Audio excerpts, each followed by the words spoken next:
ciwon da ya halakar da wata al'umma ya rarrafo, dabba ya rarrafo cikin ku. Alhasadu wal baghdau shine hasada da kiyayya. Hiyal halika ita ce ma'askiya, wanzamiya. La aqulu tahliqu sha'ara, ita wannan wanzamiya ba wai tana askewa mutum gashin kai bane, walakin tahliqu dina, ma'askiya ce da take askewa mutum addini. Yadda zaka kirawo wanzami ya zo ya maka aski ya cire maka suma, ita wannan hasada ita ko ma'askiya ce da take askewa mutum addini. Yadda ake karkade mutum suma haka take karkade mutum addini.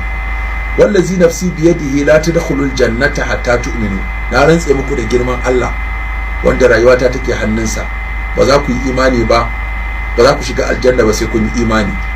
Wala tu'minu hatta tahabbu, kuma ba za ku samu wato cikakken imani ba sai kuna son juna. Afala unabbi'ukum bima yuthbitu zakum lakum, in gaya muku abin da zai tabbatar muku da wato wannan imanin da yan uwantakar. Yace afshu salama bainakum, ku yada salama a tsakaninku. Akwai kuma din sai ce la yazalu nasu bi khairin ma lam yatahasadu, mutane ba za su gushe ba suna cikin alheri mutukar ba sa hasada. In kowa zai zama yana jin haushin dan uwansa, to ba abin da za a samu ci gaba, musifa za ta yi yawa.